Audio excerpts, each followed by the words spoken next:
அன்பரான அரக்கனும் கள்ளனும். ஓர் அந்தணன் வீட்டில் ஒரு பசி இருந்தது. அதைக் களவு செய்வதற்காக ஒரு திருடன் இருளில் வந்தான். வழியில் ஓர் அரக்கன் அவனைக் கண்டான்.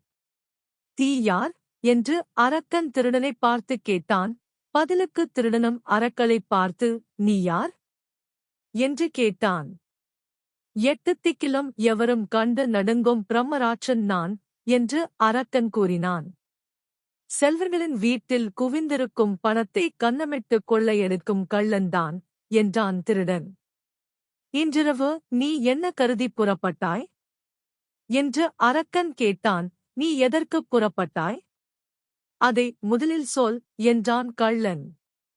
"இந்த வேதியன் உடலை தின்ன வந்தேன்" என்றான் அரக்கன்.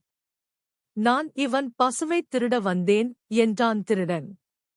"அப்படியானால் இருவரும் ஒன்றாய்ப் போவோம்" என்று பேசிக்கொண்டு இருவரும் வீட்டு முன் வாசலுக்கு வந்து சேர்ந்தனர். அரக்கன் திருடனைப் பார்த்து, "நீ இங்கேயே இரு. முதலில் நான் போய் அந்தணனைத் தின்றுவிட்டு வந்து விடுகிறேன்" என்றான். "இல்லை, நான் போய் முதலில் பசுவை அவிழ்த்து ஓட்டிக் கொண்டு வந்து விடுகிறேன்" என்றான் திருடன். "ஏதாவது ஓசை கேட்டால் அந்தணன் விழித்துக் கொள்வான். அவன் விழித்துக் கொண்டு விட்டால் நான் அவனைச் சாப்பிட முடியாது" என்றான் அரக்கன். "நேரமானால் யாராவது வந்து விடுவார்கள். யாராவது வந்தால் நான் பசுவைத் திருட முடியாது" என்றான் கள்ளன். "நான் முந்தி, நீ முந்தி என்று இருவருக்கும் சச்சரவு அதிகமாகியது.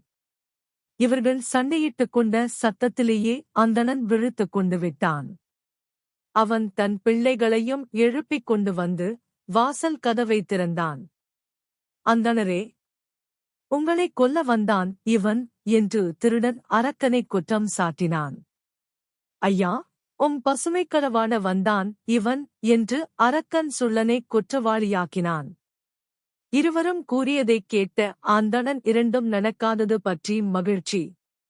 "இருந்தாலும் நீங்கள் வந்தவர்கள் சும்மா திரும்பிப் போக வேண்டாம்.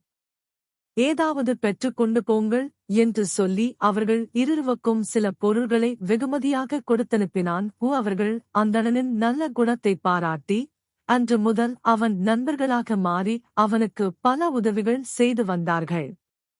பகைவர்களிடம் அன்பு காட்டினால் அவர்களும் நண்பர்களாக மாறிவிடுவார்கள்.